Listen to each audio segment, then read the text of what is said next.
30 वर्षीय राहुल गोकुल प्रताप मूल रूप से महाराष्ट्र के उस्मानाबाद जनपद के पंडारा गांव का रहने वाला था।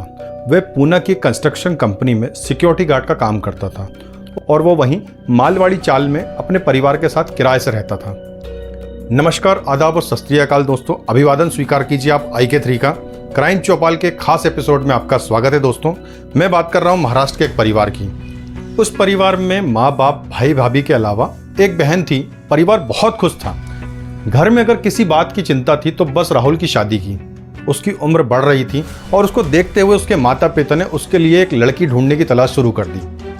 उन्होंने अपने रिश्तेदारों से जब राहुल की शादी की बात चलाई तो एक रिश्तेदार ने उन्हें सोलापुर जिले के सुभाष नगर निवासी संतोष काकड़े की बेटी गौरी का नाम सुझाया था। परिवार वालों को गौरी पसंद आ गई। गौरी के माँ बाप का देहांत हो चुका था। वह अपने दादा दादी और अपनी सौतेली माँ और सौतेले भाई के साथ रहती थी।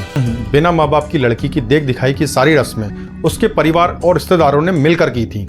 लड़का लड़की की पसंद और मुंह दिखाई की रस्में खत्म होने के बाद 28 अप्रैल 2017 को रिश्तेदार और परिवार वालों ने मिलकर बालाजी मंदिर में बड़े साधारण तरीके से दोनों का विवाह करवा दिया। गौरी जैसी सुंदर लड़की को पाकर राहुल बहुत खुश था और साथ ही साथ परिवार वालों ने भी गौरी को बहुत प्यार और मान सम्मान दिया था। समय अपनी गति से चल रहा था। परिवार में किसी तरह का तनाव बिल्कुल भी नहीं था। सब अपना अपना काम मिलजुल कर बड़े प्यार से किया करते थे। और तो और जिस किराए के मकान में ये लोग रहते थे वहाँ के आस पड़ोस के पड़ोसियों को भी इस परिवार से बहुत सहानुभूति थी। पूरा परिवार बड़ा मिलजुल कर रहता था। मकान के किराए से लेकर परिवार की देखरेख की जिम्मेदारी गौरी और राहुल के कंधों पर थी। शादी के 4 साल कब और कैसे बीत गए इन्हें इस बात का पता तक के नहीं चला। मगर 2021 का साल इस परिवार के लिए बिल्कुल भी ठीक नहीं रहा। इनके सुखी जीवन में एक आंधी आई जिसने पूरे दाम्पत्य जीवन को तहस नहस कर दिया। 5 मई 2021 को गौरी 15 दिनों के लिए अपनी मौसेरी बहन के यहाँ घूमने चली गई। वहां से वापस आने के बाद गौरी जैसे पूरी तरह बदल गई थी। अब वो सीधी सादी गौरी नहीं बल्कि स्मार्ट और तेज तर्रार बन गई थी। गौरी जब से मौसेरी बहन के घर से वापस आई थी तब से उसने एक नया शौक पाल लिया था। वह अपना सारा समय सिर्फ और सिर्फ मोबाइल में बिताती। घर के किसी भी काम में उसका मन नहीं लग रहा था। यहाँ तक कि उसने अपने मोबाइल के आगे खाने पीने का भी ध्यान नहीं रखा। फिर क्या था, धीरे धीरे घर का माहौल बिगड़ने लगा। राहुल अपनी ड्यूटी पे अगर शाम को जाता तो फिर दूसरे दिन सुबह लौटता और जब सुबह जाता तो शाम को लौट कर वापस आता। इसी बीच गौरी अपना सारा समय मोबाइल फ़ोन से चिपक कर बिताती। पहले तो परिवार वालों को लगा कि गौरी शायद अपने पति राहुल के साथ टाइम पास करती है, लेकिन जब शक गहराया तो राहुल की बहन ने राहुल से आखिर पूछ ही लिया, भाई तुम और भाभी सारी सारी रात आखिर क्या बात करते हो? पहले तो राहुल ने इसे मजाक समझा और कहा कि कैसी बात करती है पगली, मैं जब ड्यूटी पर रहता हूं तो फिर मुझे किसी से बात करने का मौका कहाँ मिलता है? क्यों झूठ बोलते हो भाई? बहन ने कहा, भाभी तो अक्सर रात भर मोबाइल से चिपकी रहती हैं, पता नहीं क्या क्या बातें करती हैं। अगर वो तुमसे बात नहीं करती तो फिर किससे बात करती होगी? बहन ने पूछा। इधर कई दिनों से गौरी के बदले हुए व्यवहार और बहन की बातों से राहुल ने ध्यान दिया तो उसका माथा ठनक गया। 7 जून 2021 के दिन राहुल जब अपनी नाइट ड्यूटी पर गया तो इस बात की सच्चाई जानने के लिए उसने रात के 1 बजे से लेकर 4 बजे के बीच उसने कई बार गौरी को फ़ोन लगाया, लेकिन हर बार उसका फ़ोन व्यस्त आ रहा था। इसका कारण यह था कि गौरी ने राहुल के फ़ोन को ब्लैकलिस्ट कर दिया था। उस वक्त राहुल को बहुत गुस्सा आया, लेकिन उसने किसी तरह अपने गुस्से को काबू किया। 8 जून 2021 को राहुल अपनी ड्यूटी से जल्दी घर आया तो उसने गौरी को बेड पर चादर ताने लेटा पाया। जब उसने गौरी के ऊपर से झटके से चादर खींची तो ये देखकर वो दंग रह गया कि गौरी का फोन उसके कानों के नीचे था। राहुल ने फोन उठाकर जब कान से लगाया तो दूसरी तरफ से किसी पुरुष की आवाज आई। राहुल ने जब फोन पर पूछा कि आप कौन बोल रहे हो तो तुरंत फोन कट गया। राहुल ने जब वापस फोन लगाया तो तब तक फोन स्विच ऑफ हो चुका था। इस बात से नाराज राहुल ने गौरी को आड़े हाथ ले लिया और उससे पूछा कि वो आदमी कौन था जिससे तुम बात कर रही थी। कई बार पूछने पर भी गौरी ने अपना मुंह नहीं खोला तो राहुल का गुस्सा 7वें आसमान पर था। वो अपने आप को संभाल नहीं सका और गौरी को कई थप्पड़ जड़ दिए। बात आगे न बढ़े इसलिए घर वालों ने उस समय राहुल को समझा बुझाकर तुरंत मामला शांत करवा दिया। उस दिन तो राहुल शांत हो गया, लेकिन अब इस मामले को लेकर उसके मन में अशांति रहने लगी। उसने गौरी के मायके वाले को भी फ़ोन करके सारी बातें बता दी और कह दिया कि उसका किसी के साथ चक्कर चल रहा है। मैं उससे पूछ रहा हूँ तो वो इस विषय में कुछ भी नहीं बता रही है। अच्छा होगा कि आप लोग उससे बात करें। दूसरे दिन राहुल गौरी को बस से लेकर उसके मायके के लिए रवाना हो गया। इस बीच जब राहुल ने गौरी का फ़ोन लेकर उसके व्हाट्सएप मैसेज देखे तो उसके कई मैसेज चौंका देने वाले मिले। गौरी के मोबाइल में अनजान नंबर से कई लव मैसेज आए हुए थे। राहुल ने जब अपने मोबाइल से उस नंबर को ट्रू कॉलर पर सर्च किया तो उसके होश उड़ गए। वो सभी लव मैसेज किसी गणेश नाम के व्यक्ति के किए हुए थे।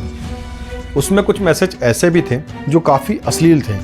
अब उसे यकीन हो गया कि गौरी भरोसे करने लायक नहीं है, यानी गौरी का किसी गणेश नाम के व्यक्ति से संबंध है। उस समय तो वो अपनी पत्नी की बेवफाई से खून का घूंट पीकर रह गया, लेकिन ससुराल पहुंचने के बाद उसका गुस्सा फूट पड़ा। उसने गणेश और गौरी के सारे मैसेज उसके मायके वालों के सामने रख दिए और उस गणेश को लेकर दबाव डाला, लेकिन गौरी गणेश को लेकर टस से मस नहीं हुई। इसके बाद मायके वालों ने जब गौरी को समझा बुझाकर वापस पुणे जाने के लिए कहा तो वो इसके लिए तैयार नहीं हुई। उसने साफ शब्दों में कह दिया कि वो अब राहुल के साथ नहीं रहेगी और ना ही पुणे वापस जाएगी। अब वो अकेला रहना चाहती है। गौरी की बात सुनकर उसके मायके वाले जैसे सन्न रह गए। परिवार और रिश्तेदारों ने गौरी को काफ़ी समझाया बुझाया, लेकिन वो अपनी बात पर अड़ी रही। गौरी के इस व्यवहार से नाराज राहुल ने उसे उसी वक्त मायके वालों के हवाले किया और वापस पुणे चला आया। गौरी मायके में भी रहकर वही हरकतें कर रही थी जो उसने ससुराल में कर रखी थी। घर का सारा कामकाज छोड़ के वो सारा दिन और सारी रात सिर्फ और सिर्फ मोबाइल से चिपकी रहती थी। कुछ ही दिन निकले थे कि गौरी बिना किसी को कुछ बताए घर से गायब हो गई। तब घर वाले बहुत घबरा गए। अपने रिश्तेदारों और जान पहचान वालों ने उसकी तलाश शुरू कर दी, लेकिन उसका कहीं कुछ पता नहीं चल रहा था। यहाँ तक कि गौरी के घर वालों ने उसकी गुमशुदगी की रिपोर्ट पुलिस स्टेशन में भी दर्ज कराई। शिकायत दर्ज करवाने के 15 दिन के बाद ही गौरी खुद अपने घर वापस आ गई और उसने अपने घर वालों को विश्वास दिलाया कि वो अपनी एक सहेली के घर पर थी। 21 जुलाई 2021 को गौरी के घर वालों के बुलाने पर राहुल गौरी के मायके गया और उसके घर वालों के समझाने बुझाने पर गौरी को वापस पुणे अपने घर ले जाने के लिए तैयार हुआ। उसे बताया गया कि गौरी में बहुत बदलाव आ गया है, उसने अपना पूरा रहन सहन बदल दिया है। मगर ऐसा कुछ नहीं हुआ। गौरी के स्वभाव में कोई फर्क नहीं आया। अपने पति के साथ पुणे आते ही अगले दिन उसने सारा घर सर पे उठा लिया। गौरी को अपने और उसके परिवार वालों के दबाव में आकर राहुल साथ रखने के लिए तैयार तो हो गया था, लेकिन उसके मन की स्थिति समझौता करने के लिए बिल्कुल भी तैयार नहीं थी। वह ना तो ठीक से काम कर पा रहा था और ना ही कुछ खा पी रहा था। मगर गौरी को इस बात का कोई भी फर्क नहीं था। वो मौका पाते ही राहुल से उलझ पड़ती और बार बार उसे अपने मायके छोड़ आने का दबाव डालती, लेकिन राहुल इसके लिए बिल्कुल भी तैयार नहीं था। वो दोनों परिवार को बदनामी से बचाने के लिए गौरी को समझाने की कोशिश करता रहा, पर मगर गौरी समझने को बिल्कुल भी तैयार नहीं थी। गौरी ने अपने ससुराल में वार्निंग दे दी कि 15 अगस्त 2021 के पहले उसे अगर मायके नहीं छोड़ा ना तो नतीजा ठीक नहीं होगा। रोज रोज गौरी के झगड़े से राहुल और उसका परिवार तंग आ चुका था, पर करें तो करें क्या, ये उस परिवार को बिल्कुल भी समझ नहीं आ रहा था। 17 अगस्त 2021 को तो हद हो गई जब गौरी ने अपनी सारी मर्यादा को ताक पर रख दिया। गौरी का कहना था कि अगर उसे मायके नहीं भेजा तो लड़के बुलाकर राहुल की हत्या करवा देगी। गौरी की इस तरह की धमकी से राहुल का मूड इतना खराब हो गया कि उसने उसी समय उसकी बुरी तरह पिटाई कर दी, लेकिन गौरी पर इस पिटाई का भी कोई फर्क नहीं पड़ा। गौरी ने कुछ इस तरह से हंगामा खड़ा कर दिया कि आस पड़ोस के पूरे लोगों के होश उड़ गए। पड़ोसियों ने गौरी के घर आकर उसे समझाने की काफ़ी कोशिश की, लेकिन गौरी ने उनकी भी एक ना सुनी। उल्टा पड़ोसियों से ही कह पड़ी कि ये हमारे घर का मामला है, आप अपना काम करिए। गौरी की ये बात पड़ोसियों को इतनी खराब लगी कि उन्होंने मकान मालिक रामदास से शिकायत कर दी और परिवार से मकान खाली करवाने का दबाव बनवाया। पड़ोसियों की शिकायत पर मकान मालिक अपना पैसा लेने के लिए राहुल के घर आ गया और मकान मालिक ने राहुल को वार्निंग भी दे दी कि जल्दी से जल्दी मेरा मकान खाली करो। शाम जैसे हुई इस बात को लेकर फिर गौरी ने हंगामा शुरू कर दिया कि उसे मायके जाना है, लेकिन इस बार राहुल गौरी का हंगामा सुनने के मूड में बिल्कुल भी नहीं था। उसने गौरी के प्रति एक खतरनाक फैसला ले लिया। उसने सोच लिया था कि न रहेगा बांस और न बजेगी बांसुरी। उस समय रात के कोई 8 बज रहे होंगे। गौरी और राहुल का झगड़ा चल रहा था। राहुल घर के कमरे में गया और वहां से एक फरसा उठा ले आया। राहुल के हाथ में फरसा देख उसके घर वाले राहुल के इरादे को समझने की कोशिश ही कर रहे थे कि तब तक राहुल ने गौरी पर कई वार कर दिए, जिससे गौरी की एक दर्दनाक चीख निकली और वातावरण में जैसे खो गई। वे जमीन पर तड़प कर गिर गई और कुछ ही देर में तड़प कर शांत हो गई।